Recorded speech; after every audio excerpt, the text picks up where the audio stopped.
तो दोस्तों last video में हमने 2 पॉइंट्स पढ़े थे, जिसमें से पहला पॉइंट क्या है देखिए, if any charge is moving magnetic field is produced around it. मतलब अगर कोई चार्ज मूव कर रहा है तो उसके आसपास जो है मैग्नेटिक फील्ड प्रोड्यूस होती है। ठीक है, जैसे कि मान लेते हैं ये एक वायर है और इस वायर के अंदर से देखिए आई करंट फ्लो कर रहा है। तो करंट फ्लो कर रहा है मतलब चार्ज मूव कर रहा है। तो अगर दोस्तों इस वायर के अंदर से चार्ज मूव करेगा तो इसके आसपास जो है मैग्नेटिक फील्ड प्रोड्यूस होगी। ठीक है, और वो मैग्नेटिक फील्ड का पैटर्न क्या होगा ये हम ऑलरेडी लास्ट वीडियो में देख चुके हैं। वो पैटर्न कुछ इस प्रकार का होगा। देखिए इस पॉइंट पर जो मैग्नेटिक फील्ड बनेगी वो कुछ इस प्रकार की होगी। ठीक है, ये ऑलरेडी हम देख चुके हैं। और ये मैग्नेटिक फील्ड की डायरेक्शन निकालने के लिए हमने राइट हैंड थंब रूल का यूज़ किया था। और राइट हैंड थंब रूल का यूज़ करके हमने इसकी डायरेक्शन हमने निकाली थी। ये डायरेक्शन कुछ इस प्रकार से आई थी। ठीक है, देखिए ये कुछ इस प्रकार से आई थी यहाँ पर। तो अगर ये वायर के अंदर से देखिए करंट ऊपर की तरफ फ्लो कर रहा है तो मैग्नेटिक फील्ड की ये डायरेक्शन होगी। ठीक है, और अगर दोस्तों करंट नीचे की तरफ मूव कर रहा है तो किसी भी एक पॉइंट पर मैग्नेटिक फील्ड का जो पैटर्न होगा वो कुछ इस प्रकार का होगा, सेम ही होगा, लेकिन जो डायरेक्शन होगी उसकी, ठीक है, ये पैटर्न तो सेम होगा लेकिन जो डायरेक्शन होगी उसकी, वो डायरेक्शन दोस्तों देखिए यहाँ पे इसके उल्टी होगी। ठीक है, तो ये देखिए कुछ इस प्रकार की होगी यहाँ पे उस डायरेक्शन में, और यहाँ पे देखिए इस डायरेक्शन में होगी। ओके, तो ये तो एक बात हुई कि दोस्तों अगर चार्ज मूव कर रहा है तो उसके आसपास मैग्नेटिक फील्ड प्रोड्यूस होगी। अब देखते हैं दूसरी बात हमने क्या सीखी थी। तो दूसरी बात क्या है देखिए दोस्तों, if any charge is moving in a magnetic field it experiences a force. मतलब कोई भी अगर मैग्नेटिक फील्ड है, उस मैग्नेटिक फील्ड के अंदर अगर कोई चार्ज मूव करेगा ना दोस्तों, मान लेते हैं यहाँ पर कोई चार्ज है, तो ये चार्ज अगर रेस्ट पे है यहाँ पर तो इसके ऊपर कोई फोर्स नहीं लगेगा। लेकिन अगर ये चार्ज मूव कर गया यहाँ पे मैग्नेटिक फील्ड में तो ये एक फोर्स को एक्सपीरियंस करेगा। ठीक है, यही बात है दोस्तों ये। फिर से एक बार देखिए दोस्तों, if any charge is moving in a magnetic field it experiences a force. मतलब ये कोई भी एक चार्ज है, ये चार्ज अगर मूव करेगा, मान लेते हैं वी वेलोसिटी से मूव करेगा मैग्नेटिक फील्ड के अंदर, तो इस चार्ज के ऊपर एक फोर्स लगने वाला है। और वो फोर्स होता कितना है दोस्तों, ये ऑलरेडी हम देख चुके हैं लास्ट वीडियो में। ये फोर्स होता है दोस्तों क्यू, क्यू मतलब ये चार्ज की वैल्यू, इंटू वी, वी मतलब ये वेलोसिटी, इंटू बी, बी मतलब मैग्नेटिक फील्ड की वैल्यू, और साइन थीटा, जहाँ पे ये जो थीटा है, ये थीटा क्या होता है, ये वी की डायरेक्शन और ये बी की डायरेक्शन, इन दोनों के बीच का एंगल होता है।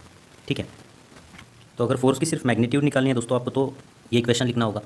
फोर्स की डायरेक्शन कैसे निकालते हैं उसके बारे में हम बाद में बात करेंगे। लेकिन दोस्तों ये जो फोर्स है इसका स्केलर फॉर्म तो ये है, वेक्टर फॉर्म में हम कैसे लिखते हैं। वेक्टर फॉर्म में जो है ये फोर्स हम ऐसे लिखते हैं, देखिए V into B into sine theta. ये क्या होता है दोस्तों, ये वी और बी का वेक्टर प्रोडक्ट होता है। ठीक है, तो vector F will be equal to what, Q into vector V cross vector B. Okay, V cross B, इसकी वैल्यू कितनी होती है, वी बी साइन थीटा, ये हम ऑलरेडी देख चुके हैं। तो ये V into B sine theta के जगह पर हमने यहाँ पे vector V cross vector B ऐसे पुट किया है। ठीक है, तो अब दोस्तों ये जो केस है यहाँ पर, इस केस के लिए थीटा की वैल्यू कितनी है, देखिए दोस्तों थीटा की वैल्यू यहाँ पर 90 डिग्रीज है। तो ये जो इक्वेशन है यहाँ पे, इक्वेशन नंबर 1 बोलेंगे हम, ये जो इक्वेशन है, ये इक्वेशन इस कंडीशन के लिए आप कैसे लिखोगे, so it will become what, F is equal to Q into V into what B, और ये थीटा 90 डिग्रीज है तो यहाँ पे दोस्तों साइन 90 हो जाएगा। ठीक है, so this F will be equal to what, Q into V into what B, sine 90 होता है 1 यहाँ पर। ओके, तो यहाँ से दोस्तों देखिए एफ के लिए हमें इक्वेशन मिल चुका है, इस पर्टिकुलर केस के लिए एफ के लिए ये इक्वेशन होगा। ओके, तो यहाँ से दोस्तों बी के लिए क्या इक्वेशन होगा, देखिए B will be equal to what, F divided by ये क्यू इंटू वी उधर चला जाएगा तो ये डिनोमिनेटर में चला जाएगा, क्यू इंटू वी। ओके, तो अब दोस्तों ये जो मैग्नेटिक फील्ड है इसका इक्वेशन ये है इस पर्टिकुलर केस के लिए। तो दोस्तों इसका यूनिट, मैग्नेटिक फील्ड का यूनिट हम कैसे डिराइव करेंगे, यूनिट को डिराइव करने के लिए दोस्तों हमारे पास उसका फॉर्मूला होना जरूरी है। ठीक है, तो देखिए दोस्तों ये मैग्नेटिक फील्ड का यूनिट क्या होगा। यूनिट के लिए देखिए दोस्तों ये जो फॉर्मूला है इसके अंदर फोर्स हम न्यूटन में मेजर करेंगे, चार्ज जो है हम कूलम में मेजर करते हैं, और वेलोसिटी जो है दोस्तों हम मीटर पर सेकंड में मेजर करते हैं। ये एसआई यूनिट है, इन सब के ये एसआई यूनिट है। तो ये मैग्नेटिक फील्ड का ये एसआई यूनिट हो गया। ठीक है, तो यहाँ पे दोस्तों देखिए ये सेकंड जो है डिनोमिनेटर के डिनोमिनेटर में, तो इसको हम ऊपर लेके आते हैं, तो ये आप ऐसे लिख सकते हो, newton into second divided by coulomb into metre. तो ये जो है दोस्तों ये मैग्नेटिक फील्ड का जो है एसआई यूनिट है। इस पूरी की पूरी जो टर्म है इसी को दोस्तों टेस्ला बोला गया है। ठीक है, तो आप बोल सकते हो कि मैग्नेटिक फील्ड का जो यूनिट है वो टेस्ला है, एसआई यूनिट। ओके, एक और यूनिट है जो कि दोस्तों कन्वीनियंस के लिए आप यूज़ करते हो, जो कि है देखिए यहाँ पर दोस्तों गॉस। ओके, तो 1 टेस्ला इज इक्वल टू दोस्तों 10⁴ कॉस होता है। ओके, तो यहाँ से दोस्तों देखिए 1 gauss will be equal to, conversion क्या मिलेगा टेस्ला और यहाँ पे कॉस के बीच, ये 10⁴ उधर जाने के बाद यहाँ पे 10⁻⁴ हो जाएगा। So 1 gauss will be equal to 10⁻⁴ tesla. Okay, तो अब हमने दोस्तों ये देखा कि अगर कोई चार्ज मूव कर रहा है किसी मैग्नेटिक फील्ड के अंदर तो उसके ऊपर इतना फोर्स लगेगा। ठीक है, तो फोर्स की मैग्नीट्यूड तो इतनी है, लेकिन दोस्तों फोर्स की डायरेक्शन कैसे निकालते हैं हम, उसको अब देखने वाले हैं। तो अब देखते हैं दोस्तों ये मैग्नेटिक फोर्स जो है इसकी डायरेक्शन कैसे पता करते हैं। तो सपोज दोस्तों यहाँ पे देखिए एक मैग्नेटिक फील्ड है जो कि इस पेपर के प्लेन में है और इस डायरेक्शन में है। ठीक है, तो यहाँ पे देखिए एक मैग्नेटिक फील्ड है और इस मैग्नेटिक फील्ड में एज्यूम करते हैं यहाँ पे देखिए एक चार्ज है जो कि चार्ज इस डायरेक्शन में मूव कर रहा है, और ये चार्ज जिस प्लेन में मूव कर रहा है वो भी ये पेपर का प्लेन है एज्यूम करते हैं। ठीक है, तो ये जो चार्ज है वो इस डायरेक्शन में मूव कर रहा है, तो ये जो वेलोसिटी की डायरेक्शन है वो ये हुई और मैग्नेटिक फील्ड की डायरेक्शन ये हुई। ये मैग्नेटिक फील्ड और वेलोसिटी ये दोनों भी पेपर के प्लेन में है। तो दोस्तों क्योंकि ये चार्ज मैग्नेटिक फील्ड के अंदर मूव कर रहा है तो इसके ऊपर एक फोर्स लगेगा, और फोर्स कितना लगेगा देखिए दोस्तों यहाँ पे ऑलरेडी हम देख चुके हैं, Q into V into B into what sine of theta, जहाँ पे थीटा क्या होता है, ये वी और बी के बीच का जो एंगल है ये होता है, ठीक है। तो दोस्तों ये चार्ज मैग्नेटिक फील्ड के अंदर मूव करेगा तो इसके ऊपर इतना फोर्स लगेगा, लेकिन फोर्स किस डायरेक्शन में लगेगा उसको समझने के लिए इसका वेक्टर फॉर्म देखते हैं, ठीक है। तो स्केलर फॉर्म में तो फोर्स ऐसे लिखते हैं हम, वेक्टर फॉर्म में कैसे लिखते हैं दोस्तों, vector form vector F is equal to Q into V B sine theta के लिए दोस्तों हम यहाँ पे देखिए वी क्रॉस बी लिख सकते हैं, ठीक है। तो ये देखिए वी क्रॉस बी मतलब क्या कि ये जो फोर्स का इक्वेशन है इसके अंदर क्रॉस प्रोडक्ट है, ठीक है। तो अगर दोस्तों ये फोर्स ये दोनों का क्रॉस प्रोडक्ट होगा, ठीक है, तो ये फोर्स की जो डायरेक्शन होगी वो इन दोनों को परपेंडिकुलर होने वाली है। मतलब कि अगर देखिए ये ऑलरेडी हम पढ़ चुके हैं चैप्टर नंबर 2 क्लास 11 में, ठीक है। मतलब कि अगर आपके पास देखिए vector C is equal to A cross B, अगर ऐसा इक्वेशन है मतलब ये वेक्टर इन दोनों का अगर क्रॉस प्रोडक्ट है तो इसकी जो डायरेक्शन होगी ना वो इन दोनों को परपेंडिकुलर होने वाली है, ठीक है। मतलब सपोज ए अगर इस डायरेक्शन में है, ओके, और बी अगर इस डायरेक्शन में है, तो ये जो सी होगा इन दोनों का जो क्रॉस प्रोडक्ट होगा इसकी डायरेक्शन इन दोनों को परपेंडिकुलर होने वाली है। मतलब ये सी की जो डायरेक्शन होगी वो इस लाइन के अलॉन्ग होगी। वैसे ही दोस्तों यहाँ पे जो फोर्स की डायरेक्शन होगी ना वो वी और बी को परपेंडिकुलर होने वाली है। और अब क्योंकि दोस्तों ये वी और बी ये पेपर के ही प्लेन में है तो ये फोर्स जो होगा इस पेपर को परपेंडिकुलर उसकी डायरेक्शन होगी। मतलब देखिए मैं यहाँ पे पेपर को दिखाता हूँ आपको, ये जो पेपर है इस पेपर के ऊपर मैं आपको ये चीज़ें दिखाऊंगा, ठीक है। तो सपोज़ इस पेपर के ऊपर ये जो मैग्नेटिक फील्ड है इसकी डायरेक्शन ये है, ओके, और जो वेलोसिटी है वो उसी पेपर के प्लेन में है, ठीक है। मतलब देखिए ये वेलोसिटी का जो वेक्टर है ये इसी पेपर के प्लेन में है, ठीक है। तो दोस्तों ये जो फोर्स है ये फोर्स इन दोनों को परपेंडिकुलर होने वाला है। तो ये जो फोर्स है इस फोर्स की डायरेक्शन क्या होगी, ये फोर्स की डायरेक्शन ये जो पेपर का प्लेन है इसको परपेंडिकुलर होने वाली है, ठीक है। मतलब देखिए इस लाइन के अलॉन्ग फोर्स लगेगा, ओके। तो यहाँ पे देखा जाए तो जो फोर्स होने वाला है इस चार्ज पर जो फोर्स लगेगा ना वो इस पेपर के प्लेन के परपेंडिकुलर होगा। मतलब इस चार्ज पर फोर्स एक या तो ऐसे ऊपर लगेगा या तो फिर ऐसे नीचे लगेगा। तो फोर्स ऊपर लगने वाला है मतलब पेपर से बाहर आ रहा होगा फोर्स की डायरेक्शन या फिर पेपर के अंदर जा रही होगी। ये पता करने के लिए दोस्तों एक रूल है जिसका नाम है फ्लेमिंग्स लेफ्ट हैंड रूल। बहुत सारे टीचर्स दोस्तों राइट हैंड थंब रूल का भी यूज़ करते हैं और राइट हैंड रूल जो है उसको अलग अलग तरीके से यूज़ करते हैं, ठीक है। लेकिन दोस्तों यहाँ पर हम लोग फ्लेमिंग का लेफ्ट हैंड रूल यूज़ करेंगे इस फोर्स की डायरेक्शन को निकालने के लिए। तो दोस्तों ये जो चार्ज है इस चार्ज पर जो फोर्स लगेगा उस फोर्स की डायरेक्शन को फाइंड आउट करने के लिए हम यहाँ पे फ्लेमिंग का जो लेफ्ट हैंड रूल है उसको यूज़ करने वाले हैं, ठीक है। एक बात ध्यान में रखनी है, फ्लेमिंग का जो लेफ्ट हैंड रूल है सिर्फ ये पॉजिटिव चार्ज के लिए वैलिड है, पॉजिटिव चार्ज के लिए वैलिड है। मतलब अगर पॉजिटिव चार्ज है तो आप यहाँ पे फ्लेमिंग का लेफ्ट हैंड रूल यूज़ कर सकते हो। तो एज्यूम करते हैं ये चार्ज भी जो है ये पॉजिटिव है, ठीक है। तो अब हमें क्या करनी है दोस्तों, ये पॉजिटिव चार्ज मैग्नेटिक फील्ड में इस डायरेक्शन में मूव हो रहा है तो इसके ऊपर एक फोर्स लगेगी, उस फोर्स की हमें डायरेक्शन पता करनी है, ठीक है। तो उसके लिए हम फ्लेमिंग का लेफ्ट हैंड रूल यूज़ करने वाले हैं। तो आपको क्या करना है दोस्तों, आपको लेफ्ट हैंड लेना है और ये जो है इसके जो 3 फिंगर्स हैं इन तीनों फिंगर्स को ऐसे अरेंज करना है कि तीनों फिंगर्स म्यूचुअली परपेंडिकुलर हो। देखिए ये इसको परपेंडिकुलर है, ये इसको परपेंडिकुलर है, ये इसको परपेंडिकुलर है, ठीक है। तो आपने ये तीनों फिंगर्स म्यूचुअली परपेंडिकुलर तरीके से अरेंज किए हैं, ठीक है। ये डायरेक्शन होगी दोस्तों पॉजिटिव चार्ज की, ये डायरेक्शन होगी मैग्नेटिक फील्ड की। अगर ये डायरेक्शन पॉजिटिव चार्ज की दिखा रहा है, ये मैग्नेटिक फील्ड की डायरेक्शन दिखा रहा है, तो ये जो कम है ये आपको फोर्स की डायरेक्शन देने वाला है, ठीक है। तो इस केस के लिए दोस्तों हम यहाँ पे फोर्स की डायरेक्शन निकालेंगे। तो देखिए ये जो फिंगर्स है यहाँ पे ये मैग्नेटिक फील्ड होगी, मैग्नेटिक फील्ड को आपने इस डायरेक्शन में रखा इस पेपर के प्लेन में, ठीक है। पॉजिटिव चार्ज नीचे की डायरेक्शन में इस डायरेक्शन में मूव कर रहा है, ठीक है। ये देखिए ये पेपर का प्लेन है, यहाँ पे इस डायरेक्शन में मैग्नेटिक फील्ड, इस डायरेक्शन में वेलोसिटी चार्ज की, ठीक है। तो फोर्स कहाँ पे लग रहा है दोस्तों, इन दोनों को परपेंडिकुलर, मतलब देखिए इस डायरेक्शन में लगेगा। मतलब इस केस के लिए जो फोर्स होगा वो इस डायरेक्शन में लगेगा, ठीक है। यहाँ पे भी मैं आपको दिखाता हूँ, देखिए ये देखिए ये मैग्नेटिक फील्ड की डायरेक्शन, ये पॉजिटिव चार्ज की डायरेक्शन, वेलोसिटी की डायरेक्शन, और फोर्स कहाँ पे लगने वाला है, ऊपर की तरफ, ठीक है, ओके। और क्योंकि दोस्तों 2 डायमेंशन में ये जो फिगर है ये ऐसे दिखेगी आपको, देखिए ये मैग्नेटिक फील्ड की डायरेक्शन, ये यहाँ पे मैग्नेटिक फील्ड की डायरेक्शन, ओके। वेलोसिटी की डायरेक्शन ये है, पॉजिटिव चार्ज की जो वेलोसिटी है उसकी डायरेक्शन ये है। तो फोर्स की डायरेक्शन क्या है दोस्तों, ये दोनों वेक्टर्स को perpendicular and coming out of the paper. तो ये 2 डायमेंशन में आप फोर्स की डायरेक्शन यहाँ पे नहीं दिखा सकते, यहाँ पे तो दिखा सकते हो 3 डायमेंशन में, लेकिन 2 डायमेंशन में आप नहीं दिखा सकते, ठीक है। तो उसके लिए दोस्तों एक कन्वेंशन आपको यूज़ करना है। अगर कोई वेक्टर पेपर से बाहर आ रहा होगा तो उसके लिए आपको ये कन्वेंशन यूज़ करना है, एक सर्कल और एक डॉट दिखाना है।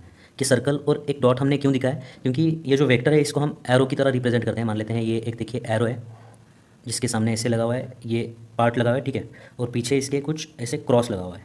तो मान लेते हैं ये पेन है, ठीक है, ये एरो मतलब एक पेन है, इसको आप लोगे और अगर ये पेपर से बाहर आता हुआ दिख रहा होगा आपको ऐसे, तो आपको क्या दिखेगा, आपको ये पॉइंट दिखेगा और ये सर्कल दिखेगा। तो ये पॉइंट और सर्कल दिख रहा है आपको, इसका मतलब क्या है कि फोर्स जो है वो इस पेपर को परपेंडिकुलर है और बाहर आ रहा है, ठीक है। इसका मतलब क्या है, force is perpendicular to plane of paper and coming out of paper, ठीक है। तो यहाँ पे दोस्तों इस केस के लिए फोर्स की डायरेक्शन क्या होगी, perpendicular to plane of paper and coming out of the paper, ठीक है। तो ये तो केस नंबर 1 होगी। अब कुछ अलग अलग केसेस के लिए दोस्तों हम यहाँ पे फोर्स की डायरेक्शन को पता करते हैं।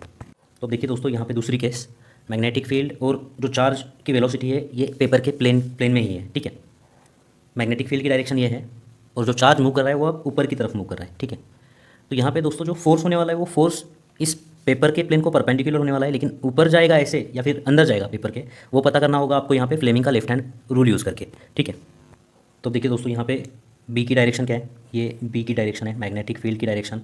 और यहाँ पे देखिए दोस्तों ये जो है चार्ज, पॉजिटिव चार्ज जो है जिस तरफ मूव कर रहा है उसकी डायरेक्शन, वेलोसिटी की उसके, ओके। तो यहाँ पे दोस्तों फोर्स किस डायरेक्शन में होगा वो पता करने के लिए आपको फ्लेमिंग का लेफ्ट हैंड रूल यूज़ करना होगा। तो देखिए यहाँ पे दोस्तों ये फिंगर है, ये फिंगर आपको क्या करनी होगी, मैग्नेटिक फील्ड के डायरेक्शन में रखनी होगी। ये मिडल फिंगर अब दोस्तों आपको ये जो वेलोसिटी है इस डायरेक्शन में करनी है, ठीक है। तो आपको क्या करना होगा, देखिए आपको ये ऐसे मूव करना होगा, ठीक है। देखिए दोस्तों ये मैग्नेटिक फील्ड की डायरेक्शन, ये पॉजिटिव चार्ज की डायरेक्शन, थंब किधर जा रहा है, थंब नीचे की तरफ जा रहा है दोस्तों। मतलब यहाँ पे दोस्तों जो फोर्स लगेगा इस चार्ज के ऊपर वो फोर्स इसके पेपर के परपेंडिकुलर मतलब अंदर की तरफ लगेगा, ठीक है। तो दोस्तों इस 2 डायमेंशन में तो वो दिखाना पॉसिबल नहीं है, तो हम उसको एक कन्वेंशन से दिखाते हैं। यहाँ पे दोस्तों आपको क्रॉस, एक सर्कल के अंदर क्रॉस दिखाना होगा, ये डायरेक्शन है vector perpendicular to the plane and going into the plane. तो यहाँ पे दोस्तों जो फोर्स लगने वाला है इसके ऊपर वो इसको परपेंडिकुलर है लेकिन अंदर की तरफ है, तो हम ऐसा कन्वेंशन दिखा रहे हैं, ठीक है। So here force is perpendicular to plane of paper and going into the paper. तो यहाँ पे दोस्तों जो फोर्स होगा वो पेपर को परपेंडिकुलर है लेकिन अंदर की तरफ होगा, वो दिखाने का तरीका ये है, ठीक है। ऐसे क्यों दिखा रहे हैं दोस्तों, अब हम देखिए आपके पास जो एरो है, अब देखिए दोस्तों ये जो एरो है,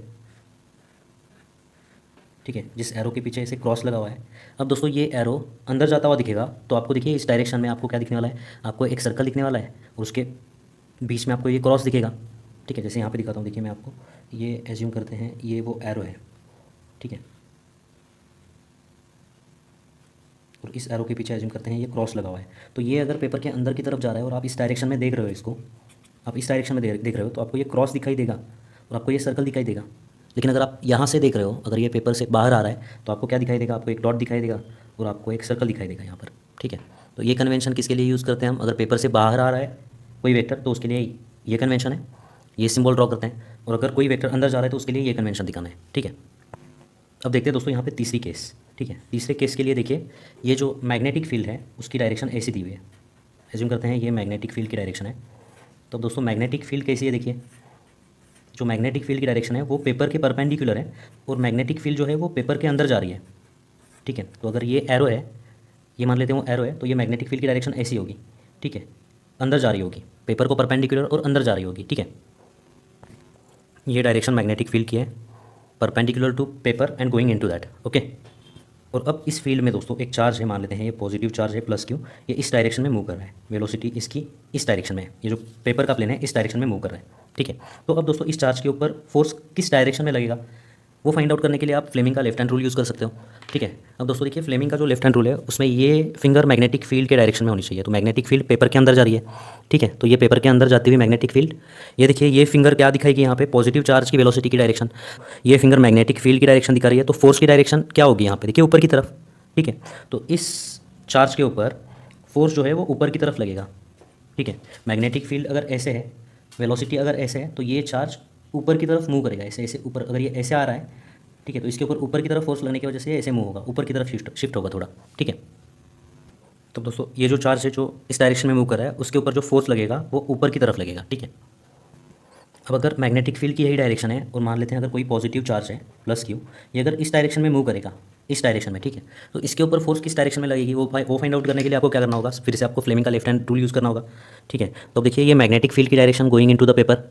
अब देखिए ये पॉजिटिव चार्ज की डायरेक्शन क्या होगी, इस डायरेक्शन में, मतलब ये फिंगर जो है ये फिंगर को आपको इधर करना होगा, ठीक है। तो जैसे ही दोस्तों देखिए ये जो फिंगर है आप इस डायरेक्शन में करते हो, मैग्नेटिक फील्ड नीचे की तरफ, पॉजिटिव चार्ज इस तरफ, तो फोर्स की डायरेक्शन क्या होगी, नीचे की तरफ होगी।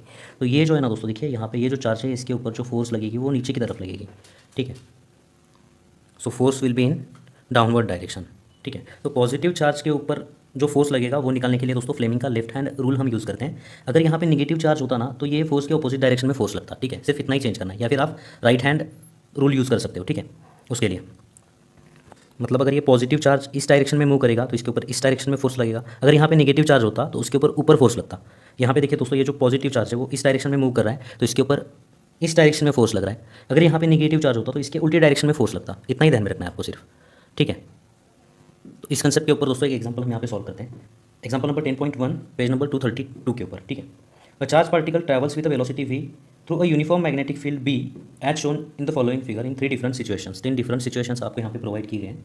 ओके और दोस्तों यहाँ पे आपको क्या दिया गया है कि वी और पी की डायरेक्शन दी हुई है और आपको यहाँ पे क्या फाइंड आउट करना है, what is the direction of magnetic force due to the magnetic field on the particle. Assume करते हैं पॉजिटिव चार्ज है, यहाँ पे देना चाहिए था उन्होंने कि पॉजिटिव चार्ज है, नहीं दिया हुआ है। ठीक है, सबसे पहली सिचुएशन क्या है, देखिए दोस्तों यहाँ पे मैग्नेटिक फील्ड जो है वो निगेटिव जेड एक्सिस के डायरेक्शन में है, ये मैग्नेटिक फील्ड है इस डायरेक्शन में, और वेलोसिटी जो है चार्ज पार्टिकल की वो इस डायरेक्शन में है, नेगेटिव एक्स एक्सिस के डायरेक्शन में है। मान लेते हैं ये पॉजिटिव चार्ज की वेलोसिटी इस डायरेक्शन में, मैग्नेटिक फील्ड इस डायरेक्शन में। तो अब दोस्तों ये जो चार्ज पार्टिकल है, ये चार्ज पार्टिकल के ऊपर फोर्स किस डायरेक्शन में लगेगी, तो फोर्स को निकालने के लिए सबसे पहले तो दोस्तों हमें यहाँ पे फ्लेमिंग का लेफ्ट हैंड रूल यूज़ करना होगा। तो फ्लेमिंग का लेफ्ट हैंड रूल के लिए क्या करना होगा, देखिए ये मैग्नेटिक फील्ड, ओके ये मैग्नेटिक फील्ड, ये थंब और ये चार्ज की वेलोसिटी। तो यहाँ पे देखिए दोस्तों ये मैग्नेटिक फील्ड इस डायरेक्शन में, चार्ज इस डायरेक्शन में, तो जो फोर्स लगेगा वो ऊपर की तरफ लगेगा। ठीक है, मतलब इस एक्सिस के अलॉन्ग लगेगा ना। यहाँ पर देखिए ये निगेटिव जेड एक्सिस, ये निगेटिव एक्स एक्सिस, तो ये कहाँ पे होगा, पॉजिटिव वाई एक्सिस के अलॉन्ग ना। ठीक है, तो यहाँ पे दोस्तों जो फोर्स लगेगा वो इस डायरेक्शन के अलॉन्ग लगेगा। यहाँ पर जो फोर्स लगेगा मैग्नेटिक फोर्स, उसकी direction will be along positive Y axis. ठीक है, so here the direction of force magnetic force will be along positive Y axis, ये पॉजिटिव वाई एक्सिस है यहाँ पर। ठीक है, जो दूसरी सिचुएशन है वहाँ पे देखिए दोस्तों मैग्नेटिक फील्ड की डायरेक्शन ये है, नेगेटिव वाई एक्सिस के अलॉन्ग है। तो ये मैग्नेटिक फील्ड की डायरेक्शन है, यहाँ पर जो वेलोसिटी है वो नेगेटिव जेड एक्सिस के डायरेक्शन में ये वेलोसिटी है। मान लेते हैं ये चार्ज इस डायरेक्शन में मूव कर रहा है, ये मैग्नेटिक फील्ड की डायरेक्शन है। ठीक है, ये पॉजिटिव चार्ज है, तो अब फोर्स किस डायरेक्शन में लगेगी दोस्तों, फ्लेमिंग का लेफ्ट हैंड रूल यूज़ करिए। देखिए ये फिंगर मैग्नेटिक फील्ड की डायरेक्शन में, ये फिंगर पॉजिटिव चार्ज की डायरेक्शन। ठीक है, तो ये किधर जा रहा है, पॉजिटिव एक्स में जा रहा है। ठीक है दोस्तों, देखिए ये मैग्नेटिक फील्ड उस डायरेक्शन में, ये जो चार्ज है इस डायरेक्शन में, तो ये थंब किधर जा रहा है, इधर जा रहा है। तो जो डायरेक्शन होगी फोर्स की वो इस डायरेक्शन में होगी, मतलब along positive x axis. So here the force will be along positive x direction. ठीक है, जो तीसरी केस है दोस्तों वहाँ पे देखिए जो मैग्नेटिक फील्ड है वो इस डायरेक्शन में है और जो वेलोसिटी है वो नेगेटिव एक्स डायरेक्शन में है। ओके, तो ये मैग्नेटिक फील्ड इस डायरेक्शन में है, चार्ज इस डायरेक्शन में भाग रहा है, मतलब यहाँ पे थीटा की वैल्यू कितनी है, वी और बी के बीच का जो एंगल है वो कितना है, 180 है। तो थीटा अगर 180 होगा तो इस चार्ज पर कोई फोर्स नहीं लगेगा, क्योंकि फोर्स का फॉर्मूला हमें पता है Q V B into sine theta. तो यहाँ पे दोस्तों थीटा 180 है तो साइन 180 जीरो हो जाएगा। ठीक है, तो यहाँ पे जो फोर्स होगा दोस्तों वो जीरो होगा। ठीक है, तो इस केस में दोस्तों इस चार्ज के ऊपर कोई फोर्स नहीं लगेगा। ठीक है, मतलब अगर चार्ज मैग्नेटिक फील्ड के डायरेक्शन में भाग रहा है या उसके अपोजिट डायरेक्शन में भाग रहा है तो उसके ऊपर कोई फोर्स नहीं लगता, ये ऑलरेडी हम देख चुके हैं। तो ये तीसरे केस में कोई फोर्स नहीं लगेगा, तो उसके डायरेक्शन का तो सवाल ही नहीं बनता। ठीक है, तो अब दोस्तों पेज नंबर 231 के ऊपर देखिए यहाँ पे एक कंसेप्ट आपको यहाँ पे सिखाया गया है, उसको मैं यहाँ पे एक्सप्लेन करता हूँ। ठीक है, तो 2 वायर्स हैं दोस्तों पास पास रखे गए हैं। ओके, कि वायर 1 के अंदर देखिए ऊपर की तरफ करंट मूव कर रहा है और वायर 2 में नीचे की तरफ करंट मूव कर रहा है। तो अब हमें पता करना है दोस्तों ये 2 नंबर की जो वायर है इसके ऊपर किस डायरेक्शन में फोर्स लगेगा। ठीक है, direction of force on wire 2 due to current in wire 1। ये जो वायर 1 है इसके अंदर जो करंट फ्लो कर रहा है इसके वजह से इस वायर के ऊपर फोर्स किस डायरेक्शन में लगेगा ये हमें पता करना है। तो देखिए दोस्तों यहाँ पे वायर 1 में अगर करंट फ्लो करेगा तो यहाँ पे एक मैग्नेटिक फील्ड प्रोड्यूस होगी। तो हर एक पॉइंट पर मैग्नेटिक फील्ड प्रोड्यूस हो रही है। एज्यूम करते हैं इस पॉइंट पर मैग्नेटिक फील्ड जो है वो कुछ इस प्रकार की होगी। ठीक है, ये मैग्नेटिक फील्ड कुछ इस प्रकार की होगी। ओके, और राइट हैंड थंब रूल का यूज़ करके आप इसकी डायरेक्शन को पता कर सकते हो। इसकी डायरेक्शन क्या होगी, ये डायरेक्शन होगी। अगर करंट ऊपर की तरफ जा रहा है तो डायरेक्शन ये होगी मैग्नेटिक फील्ड की। अब अगर इस वायर की तरफ आप देखोगे दोस्तों तो आपको ये समझ आएगा कि इस वायर के अंदर भी करंट मूव कर रहा है, मतलब यहाँ पे चार्ज मूव कर रहा है और ये चार्ज मैग्नेटिक फील्ड में मूव कर रहा है। ठीक है, ये जो चार्ज है इस मैग्नेटिक फील्ड में मूव कर रहा है। यहाँ पे इस वायर की वजह से जो मैग्नेटिक फील्ड यहाँ पे प्रोड्यूस हो गई है, इस मैग्नेटिक फील्ड में ये चार्ज मूव कर रहा है। ठीक है, करंट मूव करता है मतलब क्या होता है, पॉजिटिव चार्ज मूव करता है हम बोलते हैं ऐसे। ठीक है, तो अगर दोस्तों देखिए ये चार्ज यहाँ पे मैग्नेटिक फील्ड में मूव करेगा तो इस चार्ज के ऊपर फोर्स लगने वाला है, मतलब इस वायर के ऊपर फोर्स लगेगा। तो इस वायर के ऊपर फोर्स किस डायरेक्शन में लगेगा इसको पता करने का एक तरीका है, वो मैं ऑलरेडी आपको यहाँ पे समझा चुका हूँ। फ्लेमिंग का जो लेफ्ट हैंड रूल है वो आपको यूज़ करना होगा। ठीक है, तो एज्यूम करते हैं देखिए इस पॉइंट पर मैग्नेटिक फील्ड की डायरेक्शन क्या है दोस्तों, देखिए मैग्नेटिक फील्ड का एरो वहाँ पे ना, मैग्नेटिक फील्ड की डायरेक्शन ये है, पॉजिटिव चार्ज कहाँ पे मूव कर रहा है, नीचे की तरफ। ठीक है, तो दोस्तों यहाँ पे फोर्स किस डायरेक्शन में लगेगा, फ्लेमिंग का लेफ्ट हैंड रूल आप यूज़ कर सकते हो। देखिए यहाँ पर ये जो फ्लेमिंग का लेफ्ट हैंड रूल है, यहाँ पे ये मैग्नेटिक फील्ड इस डायरेक्शन में, ठीक है, करंट जो है वो इस डायरेक्शन में, मैग्नेटिक फील्ड इस डायरेक्शन में, करंट इस डायरेक्शन में, तो फोर्स किधर लगेगा दोस्तों, इस डायरेक्शन में लगेगा। देखिए आप यहाँ पे मैग्नेटिक फील्ड इस डायरेक्शन में, पॉजिटिव चार्ज मतलब करंट इस डायरेक्शन में, तो थंब यहाँ पे जा रहा है ना, तो इस वायर के ऊपर फोर्स इस डायरेक्शन में लगने वाला है। ठीक है, ये जो मैग्नेटिक फोर्स लगेगा इस वायर के ऊपर वो इस डायरेक्शन में लगेगा। ठीक है दोस्तों, इसी कंसेप्ट को पेज नंबर 230 के ऊपर देखिए, फिगर नंबर 10.1 ए और 10.1 बी में आपको यहाँ पे समझाने की कोशिश की गई है। तो अगर दोस्तों 2 वायर्स हैं जो कि पास पास हैं, एक वायर के अंदर ऊपर की तरफ करंट फ्लो कर रहा है और दूसरे वायर में दोस्तों नीचे की तरफ करंट फ्लो कर रहा है, ठीक है। तो इस वायर के ऊपर तो इस डायरेक्शन में फोर्स लगेगा, ये हम यहाँ से हमने पता कर लिया है, ठीक है। ये जो वायर है इस पर इस डायरेक्शन में फोर्स लगेगा, ओके। तो अब दोस्तों ये जो वायर है उस पर किस डायरेक्शन में फोर्स लगेगा हम यहाँ पे देखते हैं। तो देखिए दोस्तों वायर 2 के अंदर देखिए नीचे की तरफ करंट फ्लो कर रहा है, तो ये अपने आसपास मैग्नेटिक फील्ड को प्रोड्यूस करेगी और मैग्नेटिक फील्ड की डायरेक्शन क्या होगी, राइट हैंड थंब रूल का यूज़ करके आप इसको निकाल सकते हो। तो ये डायरेक्शन देखिए ऐसी होने वाली है, ठीक है। इस पॉइंट पर ऐसी डायरेक्शन होगी, इस पॉइंट पर ऐसी होगी, यहाँ पर ये ऐसी होने वाली है, ठीक है, ओके। तो अब दोस्तों देखिए ये वायर की ये मैग्नेटिक फील्ड है और उसके अंदर देखिए यहाँ पे ये वायर रखी गई है और इसके अंदर ऊपर की तरफ करंट फ्लो कर रहा है, मतलब इस मैग्नेटिक फील्ड में चार्ज ऊपर की तरफ मूव कर रहा है, ठीक है। तो इस वायर के ऊपर फोर्स किस डायरेक्शन में लगेगा, देखिए वी इस डायरेक्शन में, वी इस डायरेक्शन में। यहाँ पे मैग्नेटिक फील्ड की डायरेक्शन क्या है, ये है। तो यहाँ पे दोस्तों देखिए ये मैग्नेटिक फील्ड की डायरेक्शन है, तो फोर्स कहाँ पे लगेगा। तो फोर्स निकालने के लिए फ्लेमिंग का जो लेफ्ट हैंड रूल है उसको यूज़ करिए। ये मैग्नेटिक फील्ड की डायरेक्शन, ये पॉजिटिव चार्ज की डायरेक्शन, पॉजिटिव चार्ज अब देखिए दोस्तों यहाँ पे ऊपर की तरफ होगा, ये मैग्नेटिक फील्ड इस डायरेक्शन में, पॉजिटिव चार्ज इस डायरेक्शन में। तो फोर्स कहाँ लगेगा, फोर्स इस डायरेक्शन में लगेगा, मतलब इस वायर के ऊपर फोर्स इस डायरेक्शन में लगने वाला है। मतलब देखिए यहाँ पे इस वायर के अंदर फोर्स इस डायरेक्शन में लगेगा, मतलब ये दो वायर्स एक दूसरे को क्या करेंगी, रिपेल करेंगी, तो ये एक दूसरे से दूर चली जाएंगी, ठीक है। वैसे ही दोस्तों यहाँ पे 10.1 बी में क्या दिया गया है देखिए। तो अगर दोस्तों दो वायर्स के अंदर देखिए सेम डायरेक्शन में अगर करंट मूव करेगा तो इस वायर के ऊपर फोर्स इस डायरेक्शन में लगेगा और इस वायर के ऊपर फोर्स इस डायरेक्शन में लगेगा, मतलब ये एक दूसरे को अट्रैक्ट करेंगे अब, ठीक है। तो फ्लेमिंग का लेफ्ट हैंड रूल और ये राइट हैंड रूल यूज़ करके दोस्तों इसको आप थोड़ा सा वेरीफाई करिए। तो दोस्तों आज का ये वीडियो यहाँ पे खत्म होता है। नेक्स्ट वीडियो में दोस्तों ये जो वायर है इस वायर के ऊपर फोर्स कितना लगता है उसके बारे में हम लोग बात करने वाले हैं, ठीक है। तो मिलते हैं दोस्तों आपसे अगली वीडियो में, धन्यवाद।